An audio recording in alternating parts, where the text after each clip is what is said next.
चलिए हम लोग लास्ट पार्ट पे आ रहे हैं, बस कुछ एक स्लाइड और बाकी रह गया है, and then the postmaster story we will have read completely.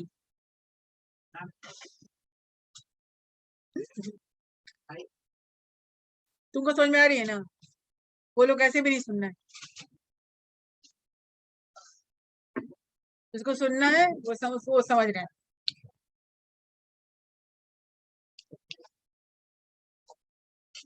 We have just a few slides to go, and you will be reading, and not I won't be reading. I'm giving you the microphone, so we'll start reading.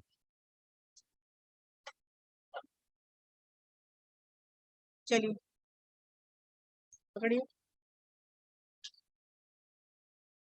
Microphone on करिए और बोलना शुरू कीजिए.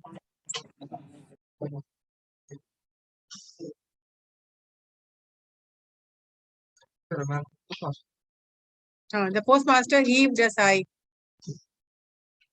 आप पढ़िए फिर मैं explain करूंगी. पहले first you need to read. The postmaster heaved a sigh, took up, started back, nothing but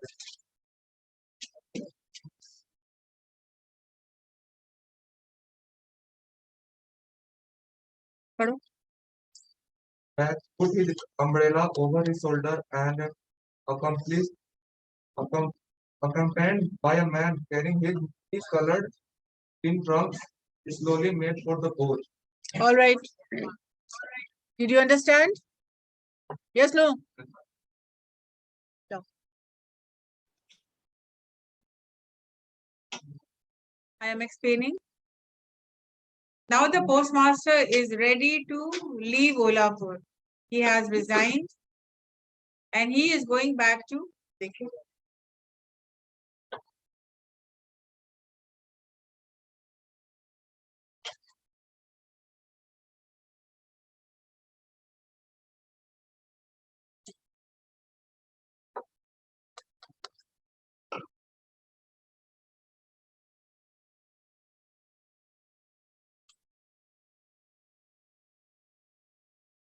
पढ़ो.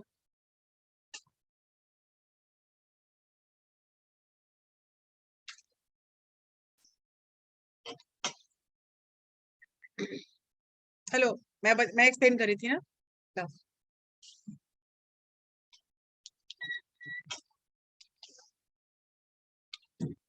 So the postmaster has resigned. उसने रिजाइन कर दिया था और वो अब जा रहा अपना घर. क्यों रिजाइन किया है? वहां का लिविंग कंडीशन सही नहीं था, वहां का माहौल ठीक नहीं था, वो बीमार थे और बीमार पड़ गए थे वो, इसलिए वहां से जाना मुनासिब समझा उन्होंने.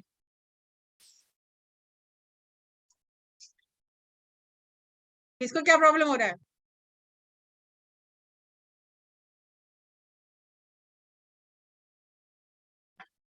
और वो जाने को तैयार है.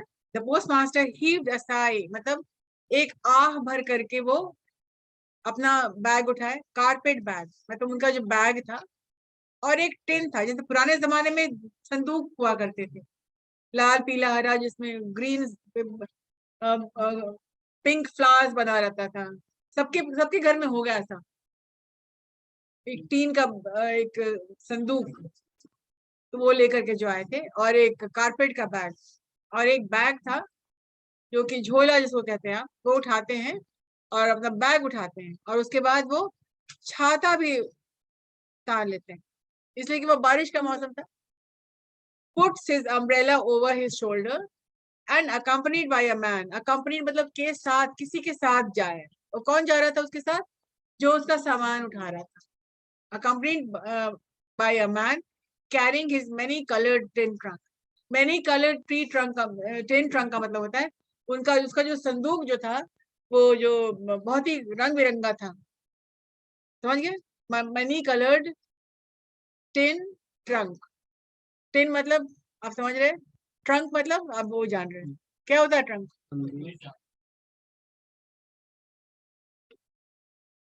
और वो कोई और उठा रहा था उनके लिए, वो नहीं उठा रहे थे.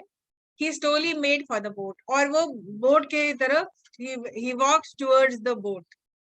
वो चल पड़े जहां पर उनको जर्नी के लिए स्टार्ट करना था, बिकॉज वहां रोडवेज तो था नहीं, वो बोट से आए थे और बोट से ही जा रहे थे, और वो फाइनली वो घर छोड़ के, वो ऑफिस छोड़ करके, किसी और को चार्ज दे करके वो वापस जाने के लिए तैयार हो गया।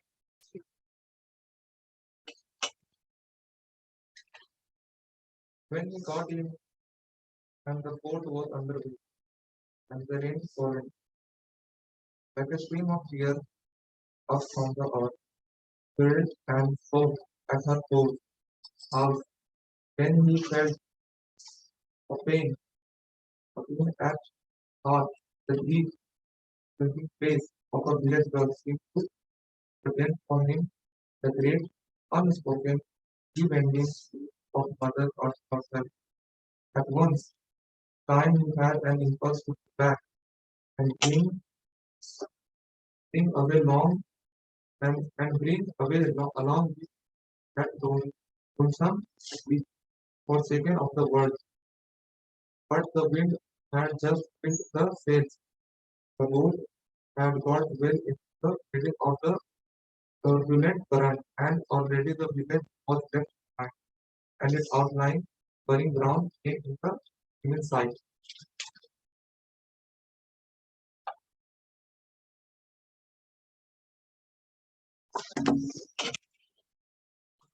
Did you understand? No. तुम यस बोलो।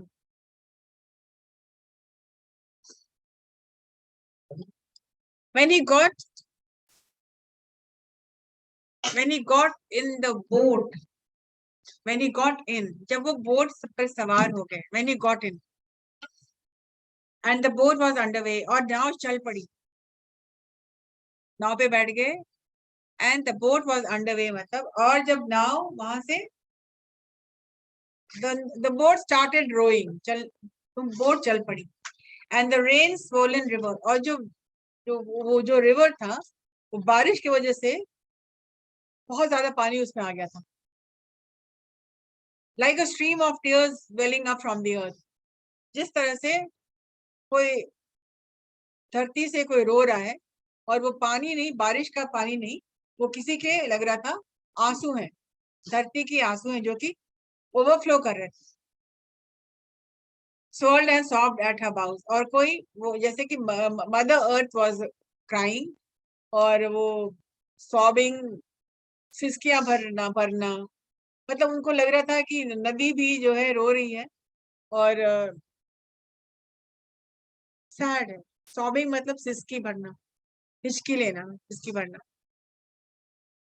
Sold and sobbed at her bows.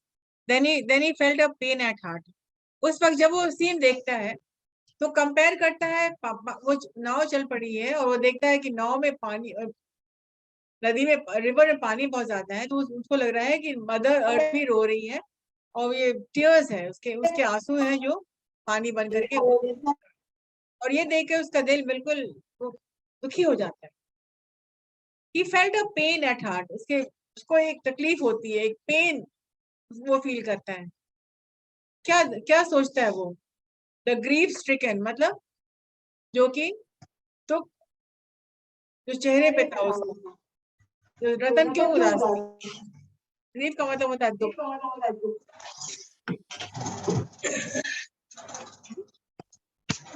मारी हुई, दुख की मारी, भूख के मारे। Grief stricken.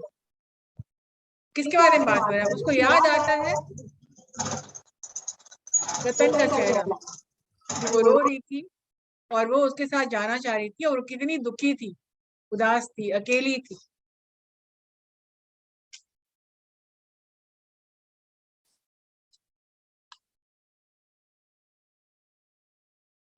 Then he felt a pain at heart, the grief-stricken face of a village girl, और रतन का चेहरा उसे याद आने लगा, और उसको बहुत तकलीफ होने लगी, उसको बस याद किया और वो तकलीफ में डूब गया।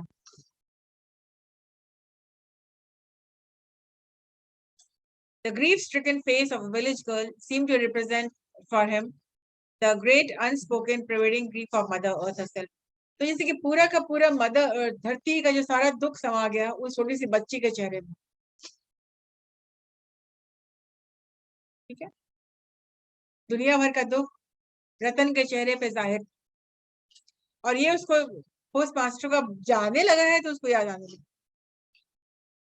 At one time he had an impulse to go back, और उसी वक्त एक सेकंड के लिए उसको लगा कि मैं वापस जाऊं और उसको अपने साथ ले आऊं। At one time, एक बार उसको लगा ऐसा। An impulse, तीव्र इच्छा होना, क्या होना? To go back and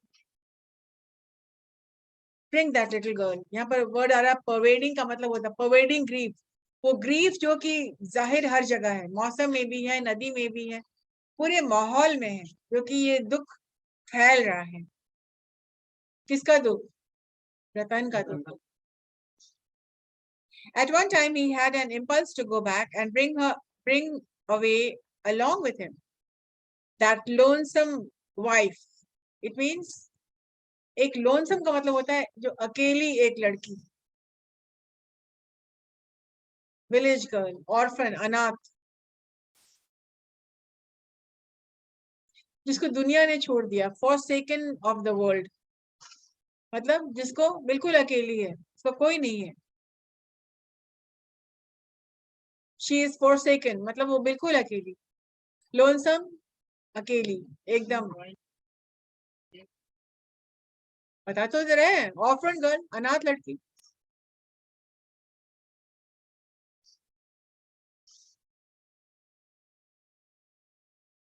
But the wind had just filled the sail, और हवा तेज होने लगी थी और उसका नाव तेजी से क्या हो रहा था?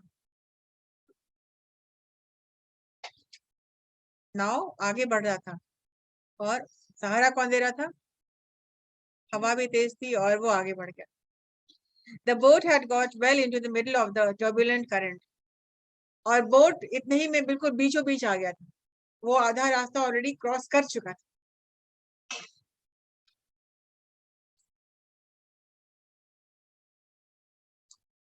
टर्बुलेंट का मतलब होता है तेज बहाव था, पानी का भी हल्का था, मतलब वेव्स था। डिस्टर्ब, टर्बुलेंट का मतलब होता है डिस्टर्ब। जैसे कुछ लोग क्लास में डिस्टर्ब करते हैं तो हम कहते हैं ना कि टर्बुलेंसी होता है, क्लास में डिस्टर्बेंस होता है। तो पानी का बहाव थोड़ा सा डिस्टर्ब कर रहा था नाव को, इसलिए कि बहुत पानी भरा हुआ था और बहुत ज्यादा पानी था, इसलिए थोड़ी सी मुश्किल हो रही थी, लेकिन वो नाव आगे बढ़ती चली गई। And already the village had left behind, और फिर गांव उलापुर बहुत पीछे छूट गया था। And its outlying burning ground came in sight, और जल्दी ही वो अपना घर पहुंच रहा था, और वो जमीन दिखने लगा था कि अब वो अपना घर पहुंच रहा है।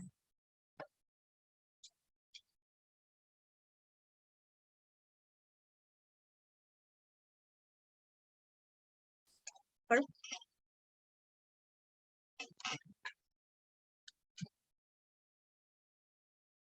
Don't be flat. Somebody else read.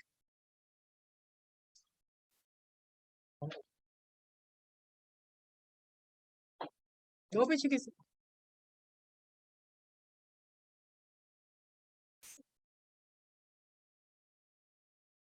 Go the trap. Yeah.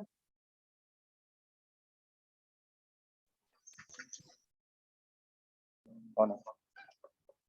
So the traveler, bounding on the breast of the swift-flowing river, consoled himself with philosophical reflection on the numberless meeting and parting along on in the world, on that the great parting from which none returned. Somebody else read the same thing, because ये important line है, इसको आप समझिए, पढ़िए।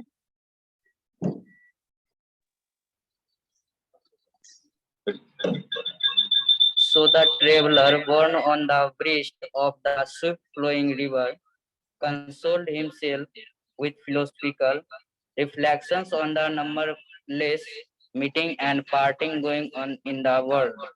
On that, the great parting from which none returned. यहाँ पर रविन्द्रनाथ टैगोर बता रहे हैं कि जो ट्रैवलर जो है, जो हमारा पोस्ट मास्टर है, जो कि नाव से जा रहा है,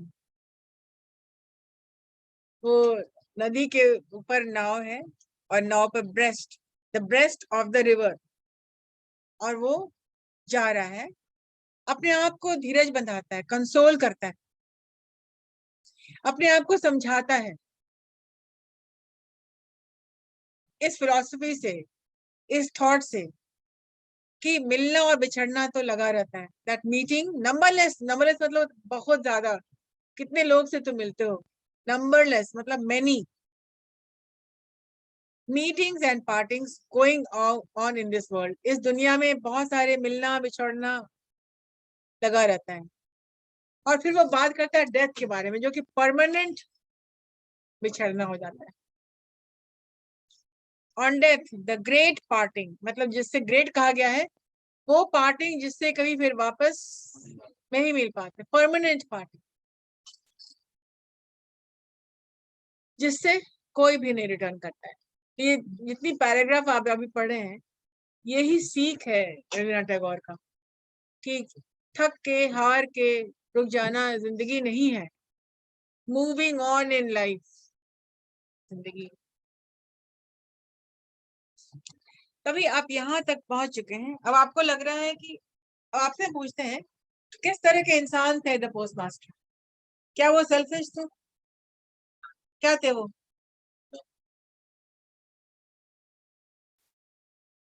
जिन लोगों ने पूरी कहानी नहीं पढ़ी है, वो लोग का आंसर भी रॉन्ग हो जाता है कि वो बहुत मतलबी था, फिर वो सेल्फिश था, उस बच्चे को नहीं लेके बहुत क्रूएल था।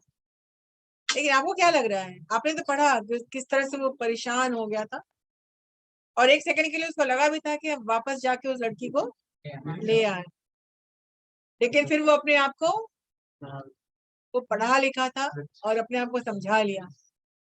चलिए नेक्स्ट पढ़िए। But Ratan had no philosophy.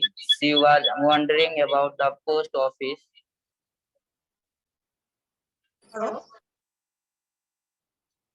But Ratan had no philosophy. She was wondering about the post office in a flood of tears.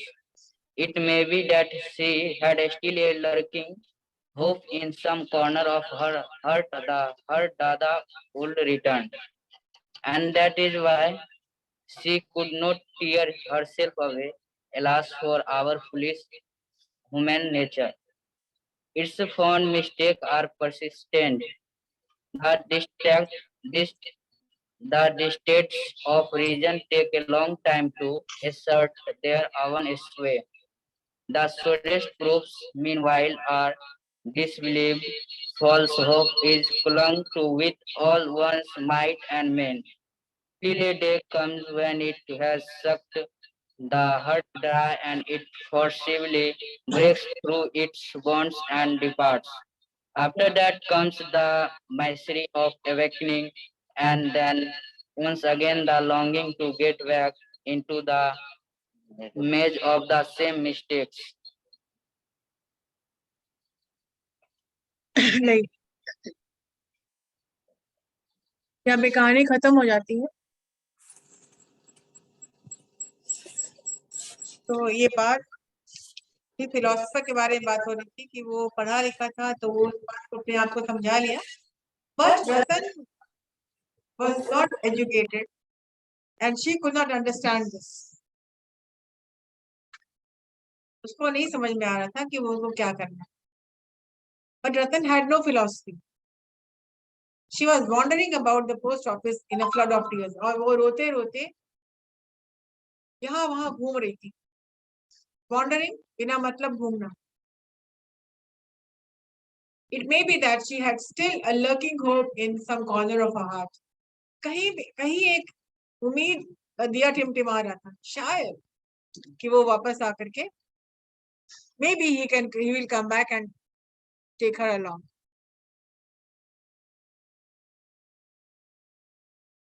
That her dada would return, and that is why she could not tear herself away. इसीलिए वो कहीं जा नहीं रही थी, वो wait कर रही थी।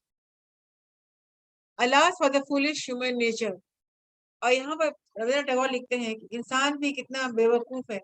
इंसान का जो नेचर जो है वो भी कितना बेवकूफ है, वो बात को समझ नहीं पाता है, जो चला गया है वो नहीं लौटेगा। तो नेचर भी क्या क्या रूप दिखाती है। इंसान भी कितना बेवकूफ है जो कि अपने झूठे बिलीफ को लेकर, झूठे उम्मीद को लेकर के बैठा रहता है। His fond mistakes are persistent, और फिर वही मिस्टेक वो बार बार करता है। वो अपने आप को समझा ही नहीं पा रही थी कि वो नहीं आएगा, और वही मिस्टेक कर रही थी, बार बार घूम रही थी, रो रही थी। The dictates of reason take a long time to assert their own will. और लॉजिक रीजन उनको नहीं था, तो लॉजिक के बारे में बात नहीं करेगी। क्यों नहीं आएगा उसको मतलब नहीं था, बस उसको आना है और वो आके हमको ले जाएगा। लॉजिक उसके हाथ में नहीं था, वो सोच भी नहीं रही थी। The surest proof meanwhile are disbelief, और वो इस बात को बिलीव नहीं कर पा रही थी, विश्वास भी नहीं कर पा रही थी कि वो नहीं आएगा, और वो चला गया। फॉल्स होप, झूठी उम्मीद से वो जुड़ी हुई थी। क्लंग मतलब चिपके रहना। And with all one's might, और वो झूठी उम्मीद को लेकर के अपने अपने पूरी ताकत लगा दी थी झूठी उम्मीद में।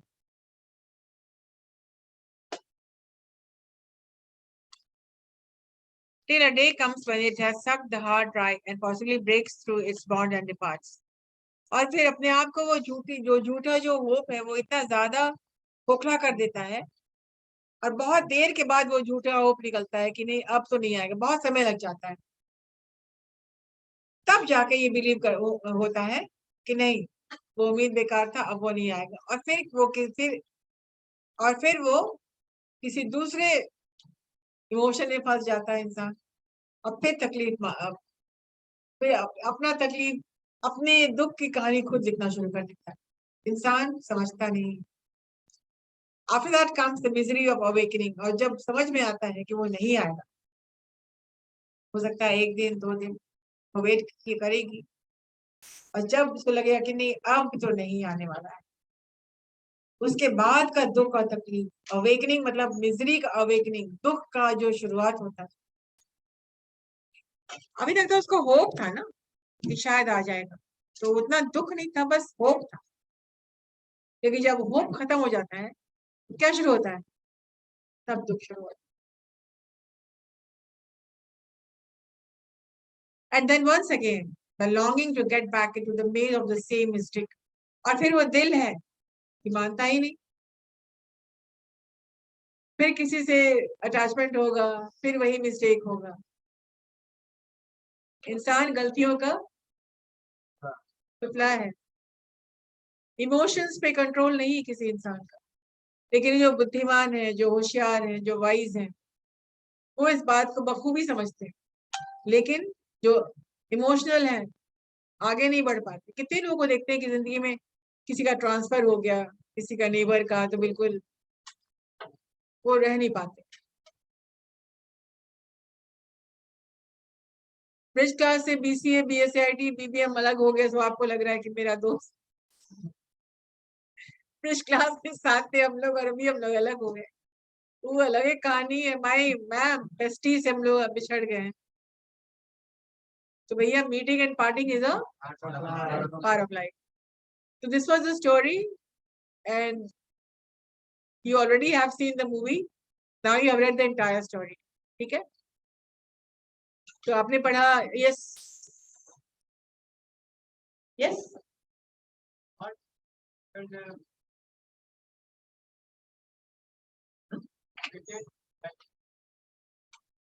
व्हाट क्या होता है वो उसको अपने साथ लेके जाता वो तो रविंद्रनाथ टैगोर से पूछना पड़ेगा कि उसने क्यों नहीं मेंशन किया है। तो तुम समझाओगे ना जब तुम एग्जाम लिखोगे, आपकी नजर में, according to you, why did he not take the little girl with him? तुम उसके जगह पर थे तो तुम क्या करते? उस जमाने में क्या करते थे? कहीं रिमोट जगह काम करते, तुम क्या लेके जाते हैं घर पे, क्या बोलते हैं ये कौन है, ये अनाथ बच्चे तुम क्यों लेकर के आए हो? तेरा क्या मतलब है लेके आना है इसको? तुम ही बने हुए पूरा एकदम सत्यवान से हाँ? चिप्पा उठा लियो तुम ही क्या? Yes.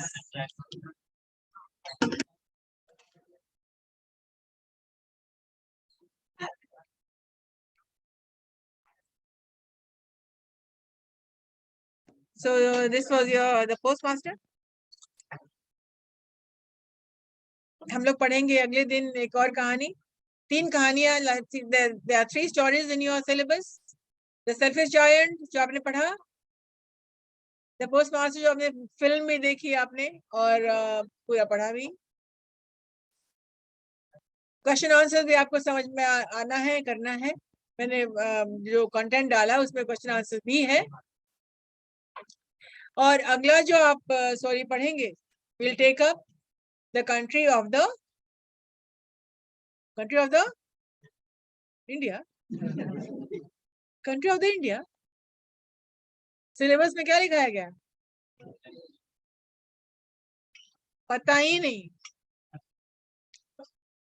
Country of the blind.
कहा गया बात करने के लिए क्या?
दोबारा हम नहीं बोलने वाले हैं. आपका अटेंडेंस है, बाद में मत बोलिएगा मेरा छूट गया. आप कब करते रहते हैं? बाद में बोलते हैं मेरा 21, 22, 25 करते रहते हैं.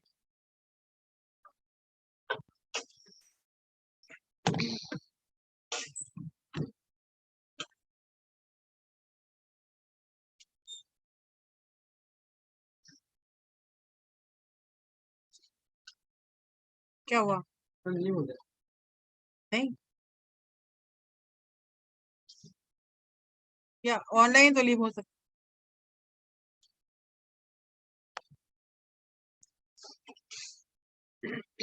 ये तो दिसंबर आ गया ना. आज सेकंड है.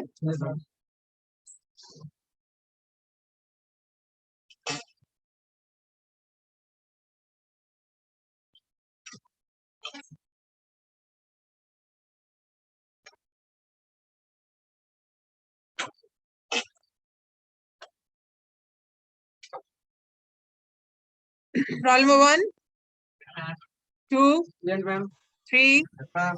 4, Yes, ma'am. 5, 6, 7, Yes, ma'am. 8, Yes, ma'am. 9, 10, Yes, ma'am. 11, Yes, 12,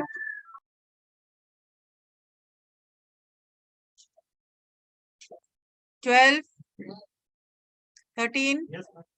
14, 15, 16, Yes, ma'am. 17, 18, Yes, ma'am.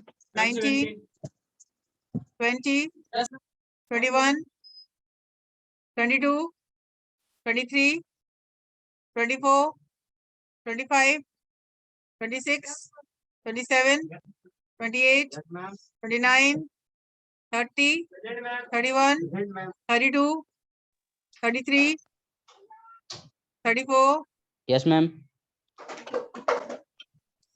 35, 36, 37, Yes, ma'am. 38, Yes, ma'am. 39, Yes, ma'am. 40, 41, Yes, ma'am. 42, 43, Yes, ma'am. 44, 45, Yes, ma'am. 44, 45, Yes, ma'am. 46, Yes, ma'am. 47, 48, Yes, ma'am. 49, Yes, ma'am. 50, Yes, ma'am. 51, 52, Yes, ma'am. 53, 54, Yes, ma'am. 55, Yes, ma'am. 56, Yes, ma'am. 57, Yes, ma'am. 58, Yes, ma'am. 59, Yes, ma'am. 60, 61, 62, 63, Yes, ma'am. 64, Yes, ma'am. 65, 66, 67, Yes, ma'am. 68, Yes, ma'am. 69, Yes, ma'am. 70, 71, 72, 73, Yes, ma'am. 74, Yes, ma'am. 75, 76, 77, 78,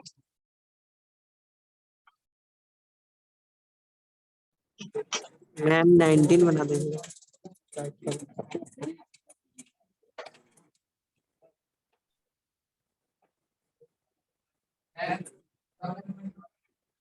नहीं बनेगा, ma'am 19। बन गया, मैंने पहले ही कहा था नहीं बनेगा। मैम 80 बनाए बोले थे 18। बन गया होगा, बोले थे तो बन गया होगा। डबल लाइन मैम कौन है? खड़े होइए, बना दीजिएगा। इधर आओ। तुमसे कुछ कोई मैम दुश्मनी है 17। क्या? नहीं तो क्या करे थे? कुछ नहीं। देखो मैं एब्सेंट है तुम्हारा, कोई पागल तो नहीं है कि तुम्हारा आप जान के कर देंगे? नहीं बोले। क्यों नहीं बोले? प्रभु आपसे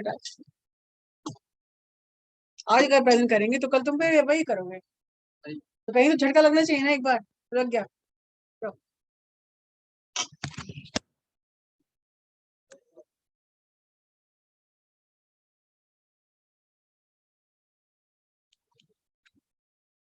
आप लोग का टेस्ट भी लेना है।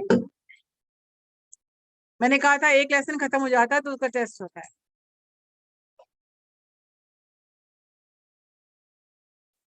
टेस्ट हम लेंगे ऑरल एंड रिटन दोनों। मैम 17। ठीक है, पढ़ लीजिएगा, समझ लीजिएगा, कोई मुश्किल चीज नहीं है। गूगल पे टाइप करिएगा, अगर postmaster Rabindranath Tagore PDF आ जाएगा, जिससे हम पढ़ा रहे हैं वो पीडीएफ ही है। हर पीडीएफ हर स्टोरी अवेलेबल गूगल पे है, पढ़िए जरूर। आपको कंटेंट ऑलरेडी हम दे चुके हैं, लेकिन जो ओरिजिनल टेक्स्ट है उसको जरूर पढ़िए।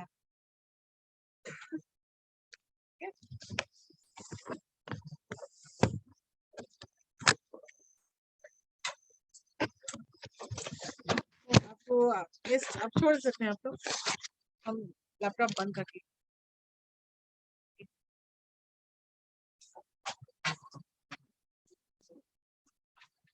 29 people only.